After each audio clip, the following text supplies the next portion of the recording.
Welcome to Your Business, Your Life with Matt DiFrancesco, your personal financial quarterback.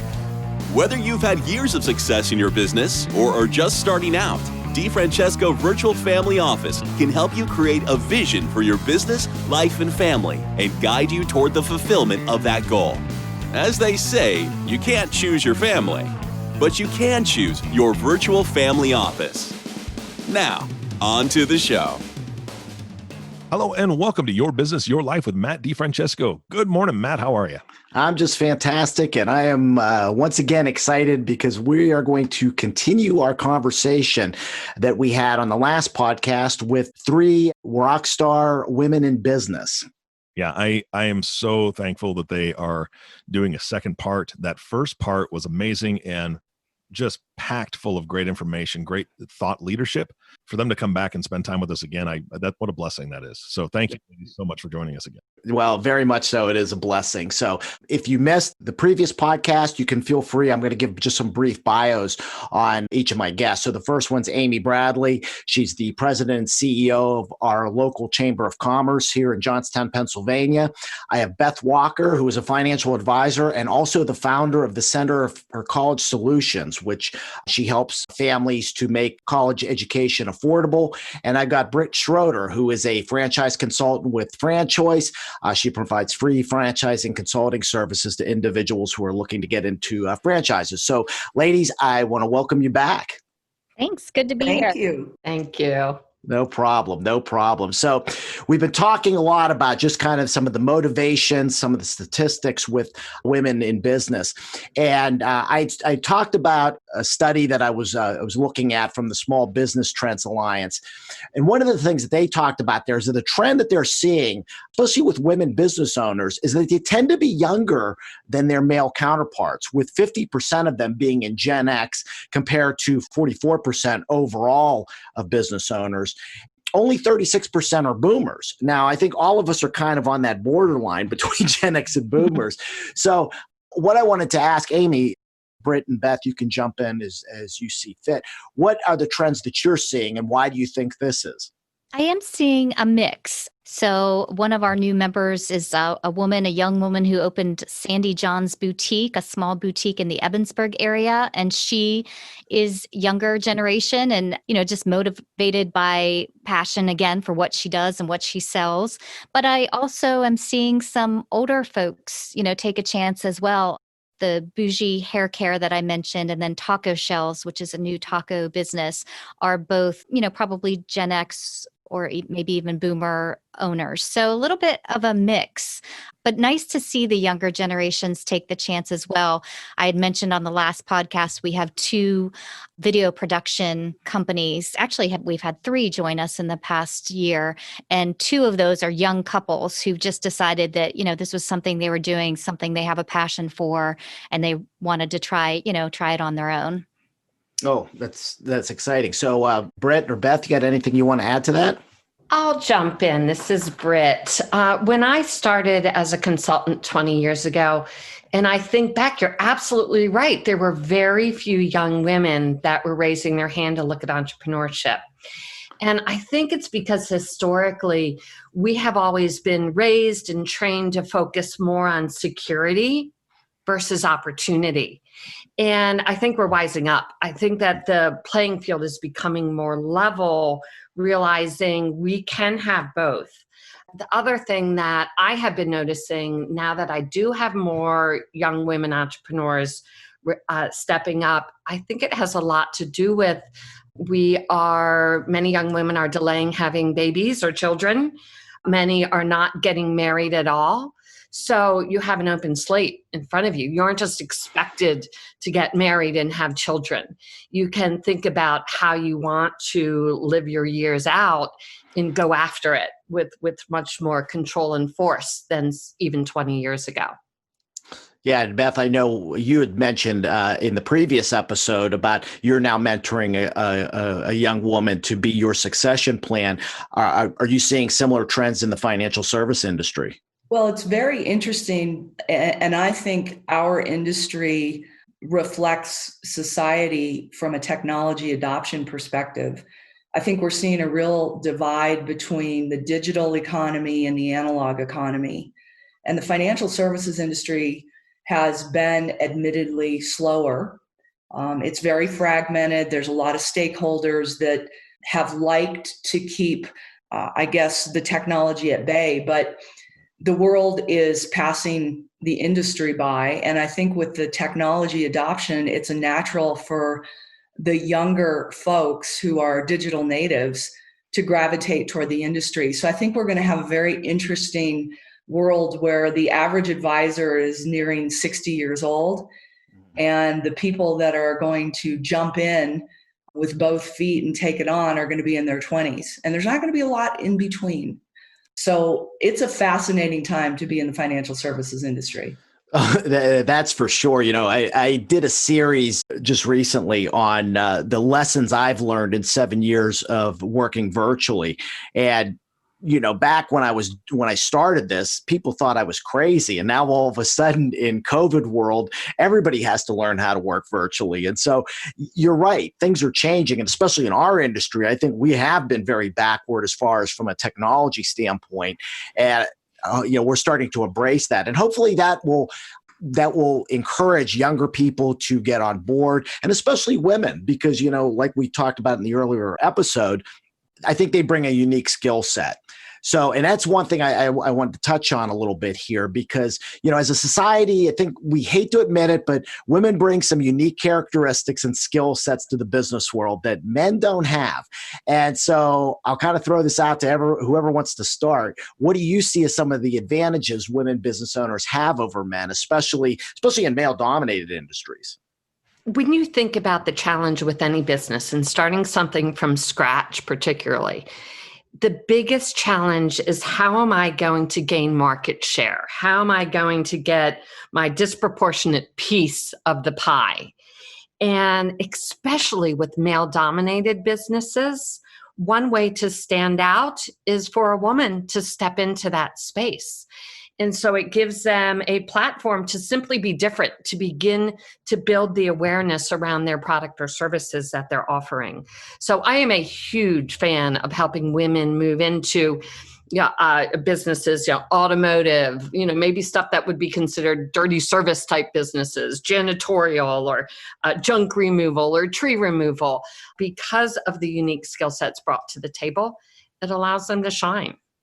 Bravo, Britt. This is Beth. And I'll tell you what, in terms of the biggest differences, if anybody in the audience hasn't seen the YouTube video, A Tale of Two Brains by Mark Gungor, Gungor, just go to YouTube, put in the search box, A Tale of Two Brains, the Nothing Box. It's hilarious, but it also speaks to the distinct differences in terms of the way men and women operate.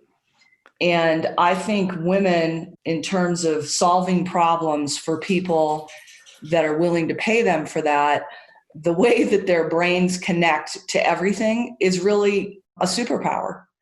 And we just are new to harnessing that for the advantage of generating income. And so I think as we get comfortable in that role, it's a natural.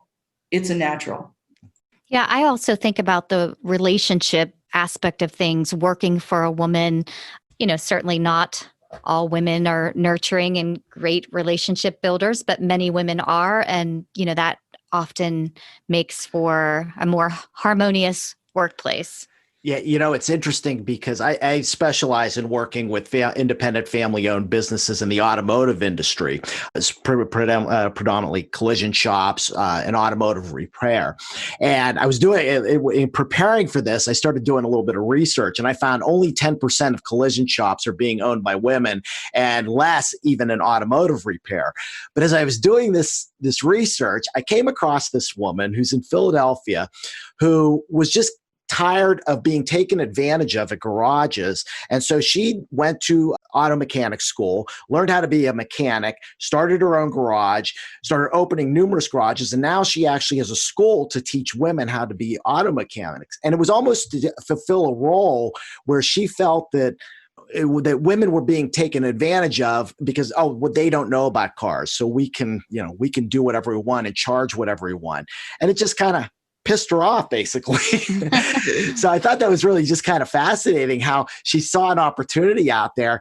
I've actually reached out to her to see about her being a guest on the podcast here. But do you think that for women who are maybe in some of these dominated, male-dominated fields, that it can help them, or does it hurt them, and do they have more challenges to overcome?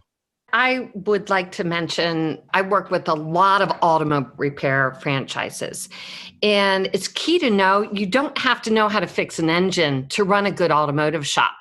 When the mechanic goes in and tries to run the business, they get stuck in actually focusing on the wrong thing, repairing a car engine.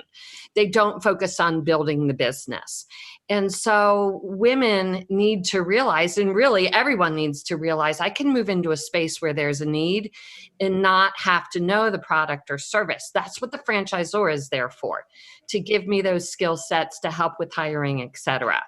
Don't get scared away from a space that you may not know how to do the end product or service, such as automotive. Right.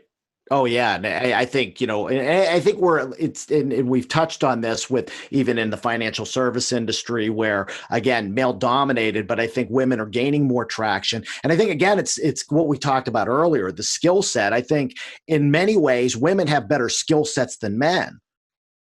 Well, I'll tell you what, Matt. I think people forget it wasn't until 1974. When legislation called the Equal Opportunity Credit Act passed, that a woman could even get credit in her own name. Wow. I mean, that blows my mind when we think of the way that we operate today. Can you imagine being a single mother or divorced or widowed back in the early 70s and you couldn't even go get a credit card, go get a mortgage, because you couldn't sign as Mrs. So-and-so or the daughter of so-and-so. That was 1974. That's crazy. It is crazy. And it's inconceivable in today's world. But it also speaks to things like financial literacy, financial competency. I mean, we live in a world of DIYers, do-it-yourselfers. I think Britt made a brilliant point. Knowing how to run a business doesn't mean you have to know, knowing what time it is means you can read the watch, not necessarily how the watch works. It behooves us to really understand our industries. I'm not suggesting that, but there's a new frontier out there, and there's an opportunity with the rate of change for anybody to be successful, and we just have to embrace that. That's exactly right. It was interesting. I was telling my wife about this woman who started this mechanic school, and her shop it does cater to women, and they actually have a nail salon on it. So women who are getting their car work done can go get their nails done. And she was like, "What a neat idea!" I said, "Well, you could brilliant." Yeah, and I told her, I said, "You could do something like this." She goes, "Well, I don't know anything about cars." I said, "You don't. You need to just know how to run a business." And that's really interesting. Isn't that pretty cool? Mm-hmm. So, what are you seeing locally as far as, I think traditionally we think of women opening businesses, maybe it's retail, maybe it's hair salons, those type of things. But what are you seeing in our local market of some of these non-traditional, what we would say, non-traditional women-owned businesses that are coming, that are opening up here in Johnstown? Well, one of the first things that comes to mind when we were talking about this for me is the Conemaugh Health System just recently announced their new CMO, Chief Medical Officer, is Dr. Elizabeth Dunmore. She's wonderful. I had a chance to work with her.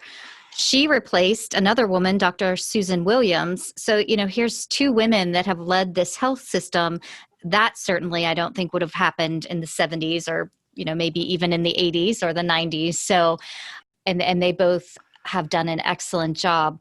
So I think we're seeing more women. I go back to, what I talked about in the first podcast, that I'm in a building with 8 businesses. All of them are owned or run by women, and some non-traditional. I'm looking at the list in front of me of our different chamber members. I know there's some contractors that have, certain women at leadership, James Excavating, that kind of thing, a family business. It's a wide variety. And I think you're right. Women don't have to, thankfully, kind of pigeonhole themselves into any certain type of career anymore. Exactly. And, and you mentioned about contracting, and it brought to mind, I have a number, well, not a lot, but a number of clients who are in construction, excavating, those type of things. And you are seeing more and more where the women are taking the ownership of it. A lot of it's because there's benefits to be able to get contracts from it. So they're taking advantage of opportunities that are out there. And I think that's pretty innovative to be able to look at the environment and say, hey, here's an opportunity that I can take advantage of because of whether it's bids are put out there or whether there's regulations that say we have to give priority to women or minorities, those type of things, taking advantage of an opportunity that's out there. Yeah, defense contracting is not another area. And obviously, we have a large number of defense contractors in the Johnstown region. And that's an area where women-owned businesses are given priority because there aren't a lot, but they certainly want to encourage and work with women who lead those businesses. Britt, what in businesses and industries are you seeing women being drawn to, especially, as they're coming to you looking at maybe, different business and franchise opportunities? I am having more and more women look at the home service industry and the construction type industries. So it may be kitchen and bath repair, heating and air conditioning. And from a consumer perspective, when I have a female owner, let's say my husband owned a vent cleaning business, and some of their top franchise owners were female and they were owner operator. They actually cleaned the vents themselves.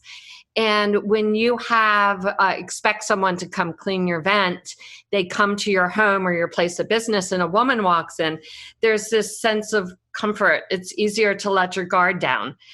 Women are taking full advantage of moving into the home service industry. I'm seeing that quite a bit now. I guess, Amy, I'll kind of start this with you and then whoever wants to jump in. What resources do you see are available to help assist women in starting their own business? So we could look at both the financial end and maybe even from a mentorship end. So from a mentorship area, certainly we have just a wealth of people who are super excited to help entrepreneurs get started. And it's interesting because I did reach out to my friends at Jari, and they do a lot of work with entrepreneurs. And while there are some industries specific, like I mentioned, defense contracting areas where women can get some extra financial help, in general, there's just a lot of help out there for entrepreneurs. Jari's Growth Fund was just awarded $1.2 million this week by the Appalachian Regional Commission. And that's all to help entrepreneurs and just create this entrepreneur ecosystem. So women, men, couples, anyone willing to take that chance, I feel like there are just an enormous amount of resources, both financially and then again, just from support and people willing to share best practices. Yeah. And Britt, you probably see things more of a national level. I don't know. Do you have any input on that? The International Franchise Association, the IFA, has an organization that's specifically for women that has a wealth of resources that you can access online. Everything from business planning through marketing and execution. I'm very interested, though, in going back to Beth's point about the SBA.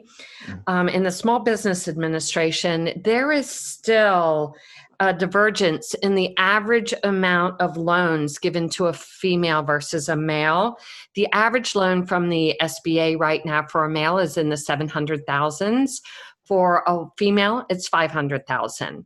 So we still have, opportunity here to see the SBA pushing through programs, creating MBEs, minority business owned, female business owned opportunities to continue to bring up women to full equal opportunities. So, and I'll be looking for the SBA to continue to focus on that. Oh, that's great. So, Beth, are you seeing? I know women like you in the financial services are, beginning to serve as mentors for women to come into the business. Anything you want to add to that, or any particular financial skills you think they should have in coming into whether it's our business or any other kind of business? Well, I think anytime someone steps off of a predictable path, let's talk about the corporate refugees referenced earlier, it's a whole new world. And so there is a distinct mindset that I think they need to adopt. Number one, you've got to have access to capital and an understanding of where you're going to have money to meet your startup costs. So whether that's a loan through the SBA, whether that's a GoFundMe, whether that's a home equity line of credit, whether that, you just need to know, where am I going to go to keep enough gas in the car to get me down the road? I think having a ruthless approach to keeping expenses low. I think the clients that I've worked with that have gotten off the corporate track and into their own business are initially overwhelmed with the fact that, the stapler and the staples isn't supplied for them. They got to go down and get it. And so sometimes things like that really catch them off guard and unaware. Really paying attention to keeping your expenses as low as possible while generating revenue is key. And then the third thing I tell people, and this has never failed me, is if you can solve a problem for people that have more money than time, you're going to be successful. You just got to wrap your mind around it. And how are you going to deliver on that? And once you're laser focused on that, the franchise model is a great bridge because somebody's already got a proven system that you can tap into. But just being focused on solving problems for people that are willing to pay for you to do that is probably the number one thing people should be focused on. Yeah, exactly. I think, I think we see this in our industry, Beth, and it's probably in a lot of other industries, is sometimes we want to throw money at a problem instead of trying to solve it. And we throw money in the wrong places. And I think Amen. My coach always says, you need to be spending 5 to 10% of your revenue on just personal development. And I think part of that is mentorship. And I wanted to kind of put this question out to all three of you, and you can kind of go as you see fit, is where do you think that you or your organization can help to provide mentorship to women who might, have an inclination to start a business, but maybe it's fear, maybe it's not thinking that they have a skill set, to help to encourage them to take this path and then to help mentor them along the way? One of the nice parts, as Beth said, about franchising is that there's a proven set of owners that you get to turn to. There's a proven track record. There is a proven system. And when I work with female entrepreneurs, the most important stage for anyone's due diligence is talking with existing franchise owners. So I make sure that at least half of the owners that I have my candidates talking with that are female will be speaking with female franchise owners, or that half of the people that they speak with are female. That goes a long way for helping with some of the insecurity, like, can I do this with my background? And then in terms of once you're up and running with a franchise, creating your own peer group, creating who is living the same life as you are right now and building those relationships with them within the franchising structure. And that's what we find in any good franchise system is very diverse ownership groups where you can build those relationships that can be as important as the support from the franchisor as your business grows. Matt, for the kids that have gone through our college funding program and are now graduating from college, we have a program where their first year of working, we are educating them on what to do with their paycheck, how to manage their financial life. Because I can't tell you how many new members of the workforce I'll spend 60 minutes just showing them what their payroll stub is telling them. Yeah. Because they don't understand it. They don't know who FICA is. Mm-hmm. Yeah. They don't understand taxes, or when you ask them, did you sign up for the 401k? Yes. How did you make your investment selection? Well, this is what the guy told me to do. The level of, or let's put it this way, the lack of financial literacy out there is frightening. And so we've taken it as our job in our network of clients and their kids, and we'd be willing to do this, for almost anybody that knocks on our door. Mm-hmm. How do we get you started so that you are a productive, contributing member of society and on a path toward financial independence. We take that for granted, but every study that's done every year says we do a lousy job of that for our kids. And so we're just perpetuating bad information and creating our own problems. So we're kind of committed to educating young accumulators so they know what to do, when to do it, and how to do it. Oh, very much so. And I think I run into the same thing even in my practice. And I especially see it working with these business owners in these, independent family owned businesses, and especially in the automotive industry, because again, there is this kind of bias. If there's a daughter in that maybe, and actually a lot of times she doesn't think that she's really fits into the business, but a big part of my model is to help to bring the family together and create this family vision. And what we're finding is as we start opening up these conversations, the daughters are saying, hey, I can see where I can fit into this. And now they're starting to get involved in that. So at least on my end, I'm trying to facilitate those conversations. That's awesome. And Amy, I know you guys have a ton of resources over at the Chamber. Where do you maybe see Chamber being able to help provide this mentorship? Yeah, we're really connectors. So we work closely with the Johnstown Redevelopment Authority and the County Redevelopment Authority and JARI and others to make sure people are aware of the resources. And then I think the other big area is just networking. And certainly it's been a little harder in 2020 with, the pandemic, but the ability to get people connected so they can share best practices. What worked when you opened your business? What didn't work? What advice do you have for me? And it always amazes me how willing people are to share, even with, people who are their competitors in the same industry, but willing to help each other out. We have a great group called Emerging Professionals in Cambria, who's for that middle management or younger folks who are kind of just starting to really heat up in their career. And that's another great networking group that, shares a lot of best practices. That's awesome. That's awesome. And I think the more that we can kind of reach out, and I'm kind of wired this way. It's so funny. I have young people that, will start talking to me about things that they, business that they want to start. And my wife just goes, why do you get involved in these things? And I'm just like, I don't know. I just, I want to be able to help. So I think the more that we can kind of just reach out and in whatever way that we can, whether it's, helping them to understand their own personal finances, to understand how to read their paycheck, to give them encouragement to maybe start looking into getting into their own business or family business. I think anything that we can do, we kind of have an obligation to do that with society. So I know we're getting close on time. Eric, anything you want to add? Again, I'm so blessed to be part of this conversation.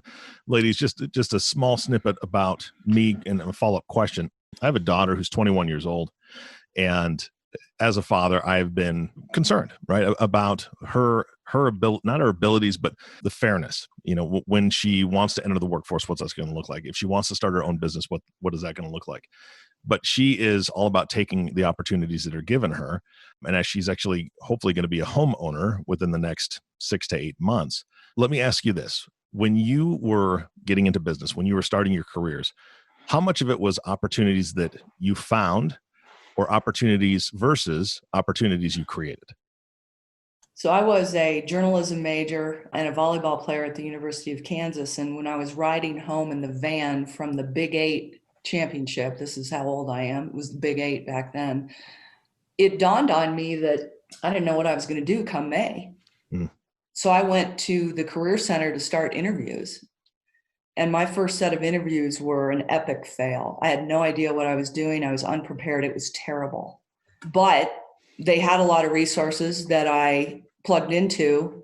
And to make a very long story short, I ended up getting a job offer from Procter & Gamble to work in their consumer products division and move to the Ozarks and sell toilet paper and diapers. All to say that I believe opportunity is everywhere and we are required to tap into it. It is there if we seek it out. I think that in my case, the opportunities kind of found me, but because of what I was doing in my career at the time. So for instance, when I left being a news anchor, I was approached by a friend at the Commonwealth Health System that said, boy, you do a great job communicating. And have you ever thought about getting into PR? And I was like, gosh, no. So I've been blessed that way, kind of same when I left healthcare and entered into the chamber, hadn't really thought about it, but was able to open doors just by, the work that I had done. And I'm so thankful for that because I've loved every jump I've made. I've loved. Hey, I'm much like Amy. I would say that the opportunity came to me. I was on the corporate track and I was looking to make a change. I went to someone that I had worked with previously and they said, Britt, I have a job for you, but you have the personality. You need to take this time to step away into entrepreneurship. So having good role models, having good mentors is very, very key. People that believe in you, that even I was in my early 20s at the time, that said, maybe corporate's not for you. Maybe it's time for you to step away. So it was sort of a combination of it finding me and then me stepping out to search for it, as Beth said. But I think both Amy and Britt were open-minded. So, when opportunity knocks, invite them in for a cup of coffee, have the conversation. Exactly. Right. I tell my kids all the time, I say, God can't steer a parked car. Right. I love it. Yeah. So, but I just really appreciate you guys being on here. I thought you guys, again, just knocked it out of the park. And I'm confident that the audience is really going to get a lot of value out of this and hopefully a lot of encouragement to look for opportunities out there and maybe venture off into what could be sometimes the scary and unknown world. But I think we've all found is very much worth it. So, Eric, any final thoughts? Well, just want to bring it back to what you said, Matt. I think you put it beautifully that those of us that have gone before, especially women, there is a need, a obligation. We don't want to call it an obligation, but it's actually an honor to give back, to become that mentor for that next person. And you said that when you said, we have this responsibility. I think that's the word you used. We have a responsibility to pass this to the next generation. And I think that the millennials and younger are very discouraged right now because of everything going on in the world. Mm-hmm. And I think that we can really show them that it's not all bad, that there are opportunities out there to not only take advantage of, but to work hard for and towards. So again, ladies, from the bottom of my heart, as a father of a 21-year-old daughter who's just starting out, I appreciate your time today. And I do too. And I don't have any daughters, but I appreciate your time so much. Well, thank you. It was great to be here. Again, I want to thank each and every one of you for being guests on here. And to the audience, again, if you have any interest in reaching out to any of these ladies, feel free to contact me. You can go to my website, DiFrancesco.com, and just contact us, and I can put you in touch with each one of them. So again, ladies, thank you very much for being on the podcast today. Thank you. Thank you. Our pleasure. Matt, thanks, Eric. And of course, the last thank you goes to the listening audience. Thank you for listening and tuning in to Your Business, Your Life with Matt DiFrancesco. If you have not subscribed to the podcast yet, please click the subscribe button below. This way, when Matt comes out with a new podcast, it'll show up directly on your listening device. This makes it much easier to share these podcasts with your friends and family. And please think right now, just for a moment, think of a young lady that needs to hear this podcast and hear the experience and the successes of these women. I think it'll be impactful and powerful. I know that I'll be sharing this very soon. For everyone at DiFrancesco Virtual Family Office, this is Eric Johnson reminding you to live your best day every day. And we'll see you next time. Thank you for listening to the Your Business, Your Life podcast. Click the subscribe button below to be notified when new episodes become available. The information covered and posted represents the views and opinions of the guest and does not necessarily represent the views or opinions of DiFrancesco Virtual Family Office. The content has been made available for informational and educational purposes only. The content is not intended to be a substitute for professional investment, legal, or tax advice. Always seek the advice of your financial advisor or another qualified professional with any questions you may have regarding your business or personal planning. DiFrancesco Financial Concierge, LLC, doing business as DiFrancesco Virtual Family Office, is a registered investment advisor. Registration with the United States Securities and Exchange Commission or any state securities authority does not imply a certain level of skill or training.